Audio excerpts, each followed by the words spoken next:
Hello everyone, સ્વાગત છે તમારું મારા કિચનમાં. અને આજે હું અહીંયા બનાવીશ એકદમ સરળ રીતે બની જતા અને ટેસ્ટી એવા મિક્સ શાકભાજીના મુઠિયા હું અહીંયા બનાવીશ. અને આ મુઠિયા સરસ એવા પોચા બને છે અને આ નાસ્તો તમે બાળકોને લંચમાં પણ બનાવીને આપી શકો છો. તો મારી રેસીપી સારી લાગે તો મારી ચેનલને સબસ્ક્રાઈબ કરવાનું ભૂલતા નહીં. અહીંયા મેં બધા જ વેજીટેબલ લઈ લીધા છે. દૂધી લઈ લીધી છે, સૂકી ડુંગળી અહીંયા મેં સમારીને લઈ લીધી છે, ગાજર ખમણીને લઈ લીધું છે, લીલી મેથી મેં અહીંયા ધોઈને સરસ એવી લઈ લીધી છે, કોબીજ ઝીણી સમારીને લઈ લીધી છે, કોથમીર, લીલું લસણ અને આદુ લસણ મરચાંની પેસ્ટ મેં અહીંયા બનાવીને લઈ લીધી છે. તો આ બધાને આપણે મિક્સ કરવાનું છે. તો મેં અહીંયા એક આ રીતે તાસક લઈ લીધું છે, એમાં આપણે બધા જ વેજીટેબલ અંદર એડ કરી દઈશું. જો તમને કોઈ વેજીટેબલ પસંદ ના હોય તો તમે એને સ્કીપ પણ કરી શકો છો. અને આમાં મેં કોઈ એવું પરફેક્ટ માપ પણ નથી લીધું, વધારે ઓછું તમે લઈ શકો છો. તો આ રીતે બધા જ મિક્સ કરી દઈશું આપણે બધા જ વેજીટેબલ. તો એમાં મેં અહીંયા 2 ટેબલ સ્પૂન મીઠું એડ કર્યું અને સ્વાદ અનુસાર તમે મીઠું એડ કરી શકો છો. 1/2 ટેબલ સ્પૂન મેં હિંગ એડ કરી દીધી છે. 1 ટેબલ સ્પૂન ગરમ મસાલો આપણે એડ કરી દઈશું. 1 ટેબલ સ્પૂન જેવી મેં અહીંયા સૂકી વરિયાળી લઈ લીધી છે અને વરિયાળીથી સરસ એવો આપણો ટેસ્ટ આવે છે. 2 ટેબલ સ્પૂન મેં અહીંયા તલ લઈ લીધા છે અને આ રીતે 1 ટેબલ સ્પૂન અજમું લઈ મસળી અને અંદર આપણે એડ કરી દઈશું. 2 ટેબલ સ્પૂન જેવું ધાણા જીરું પાવડર આપણે અંદર એડ કરી દઈશું અને 2 ટેબલ સ્પૂન કાશ્મીરી લાલ મરચું મેં અહીંયા એડ કર્યું છે. આપણે આદુ લસણ મરચાંની પેસ્ટ બનાવીને એડ કરી છે, તો તીખાશ એ રીતે આપણે એડ કરવી. 1/2 ટેબલ સ્પૂન અહીંયા આપણે હળદર પાવડર એડ કરી દઈશું અને 1.5 ટેબલ સ્પૂન જેવી મેં અહીંયા ખાંડ એડ કરી છે. અને ખાંડ અને ખટાશને બેલેન્સ લાવવા માટે આપણે અહીંયા લીંબુ થોડું એવું આપણે એડ કરી દઈશું, લીંબુનો રસ. અને બધાને સરસ એવું આપણે મિક્સ કરી દઈશું. આ બધા જ વેજીટેબલને સરસ એવા આપણે મસળીને મિક્સ કરી દઈશું અને એમાં પાણીનો ભાગ હોય છે એટલે આપણે એને 5 મિનિટ સુધી રેસ્ટ થવા દઈશું. અને ખાસ ધ્યાન રાખવું કે શાકભાજીનું પ્રમાણ વધારે અને લોટનું પ્રમાણ ઓછું રાખવાનું.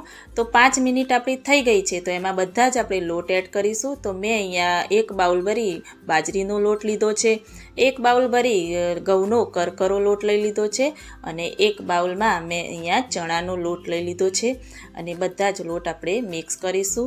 1 ચમચો ભરી મેં અહીંયા મોણ માટે તેલ એડ કર્યું છે અને આ રીતે બધા જ લોટ લઈ અને એને આપણે મિક્સ કરી દેવાના. મેં અહીંયા પાણીનો ઉપયોગ નથી કર્યો કેમ કે વેજીટેબલમાં પાણીનો ભાગ હોય છે એટલે એનાથી જ આપણો લોટ બંધાઈને રેડી થઈ જશે. તો આ રીતે ધીરે ધીરે આપણે મિક્સ કરી અને લોટ બાંધી દઈશું.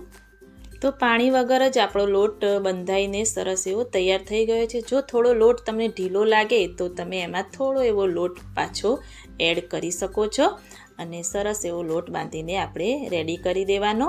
તો આ રીતે મેં ઢોકળાનું કુકર લીધું છે એટલે એના ઉપરની જે કાણાવાળી ડીશ આવે છે એને હું અહીંયા તેલથી ગ્રીસ કરી અને સાઈડમાં રાખી દઈશ અને એમાં આપણે બધા જ મુઠિયા બનાવીને રાખવાના છે. તો આ રીતે નાના નાના આપણે મુઠિયા બનાવવાના છે. તો આ રીતે હું મુઠિયા બનાવીને આ ડીશમાં સાઈડમાં રાખી દઈશ. અને મેં અહીંયા સાઈડમાં ગેસ ઓન કરી અને ઢોકળાનું જે કુકર છે એમાં પાણી પણ ગરમ કરવા રાખી દીધું છે. એટલે આપણા બધા જ મુઠિયા બનીને રેડી થાય એટલે એમાં આપણે રાખી દઈશું. તો પાણી થોડું ગરમ થઈ ગયું છે, તો આ રીતે મેં મુઠિયા બનાવીને રેડી કર્યા છે. તો એમાં આપણે એને રાખી દઈશું અને 25થી 30 મિનિટ સુધી આપણે કુકરને થવા દેવાનું છે. તો આ શાકભાજીના મુઠિયા બફાઈને સરસ એવા રેડી થઈ ગયા છે. તો આ રીતે થોડું કુકર ઠંડુ થાય એટલે આ રીતે એક એક કરી બધા જ આપણે એક પ્લેટમાં નીકાળી દઈશું અને નીકાળી એને આપણે કટ કરી દઈશું. તો આ રીતે મોટું એક ચાકુ મેં લઈ લીધું છે, એનાથી આપણે ધીરે ધીરે બધા જ મુઠિયા ઝીણા ઝીણા કટ કરી દઈશું અને સરસ એવા બધા જ આપણે કટ કરીને રેડી કરી દઈશું. અને ફરીથી ખાસ ધ્યાન રાખવું કે શાકભાજીનું પ્રમાણ વધારે અને લોટનું પ્રમાણ ઓછું રાખશો તો તમારા મુઠિયા સરસ એવા સોફ્ટ બનશે. તો આ રીતે મેં બધા જ કટ કરીને રેડી કરી દીધા છે અને એક બાજુ ગેસ ઓન કરી મેં અહીંયા તેલ પણ રાખી દીધું છે. તો તેલ આપણું થોડું એવું ગરમ થાય એટલે આપણે એનો રાઈનો વઘાર કરવાનો છે. તો તેલ આપણું સરસ એવું ગરમ થઈ ગયું છે તો આપણે એમાં પહેલાં રાઈ એડ કરી દઈશું. રાઈ ફૂટે એટલે આપણે 1/2 ટેબલ સ્પૂન હિંગ એડ કરી દઈશું અને હિંગ એડ કર્યા પછી એમાં આપણે મીઠા લીમડાના પાન એડ કરી દઈશું અને 2 ટેબલ સ્પૂન તલ એડ કરી દઈશું. તલ થોડા ફૂટે એટલે આપણે કટ કરેલા બધા જ મુઠિયા અંદર એડ કરી દઈશું અને મુઠિયા એડ કરી અને બધું જ તેલમાં મસાલો કોટ થાય મુઠિયા પર એ રીતે એને ચમચાની મદદથી આપણે હલાવી દઈશું અને પછી એને આપણે સર્વિંગ ડીશમાં હું નીકાળી દઈશ. તો ગરમા ગરમ સરસ મજાના મિક્સ શાકભાજીના મુઠિયા આપણા બનીને રેડી થઈ ગયા છે. તો તમે આ સવારે ચા સાથે નાસ્તામાં પણ બનાવી શકો છો, બાળકોને નાસ્તામાં બનાવીને પણ આપી શકો છો અને ડિનરમાં પણ આપણે બનાવી શકીએ. તો આ રેસીપી તમને સારી લાગી હોય તો તમે ઘરે ચોક્કસથી ટ્રાય કરજો અને કમેન્ટમાં પણ મને જરૂરથી બતાવજો.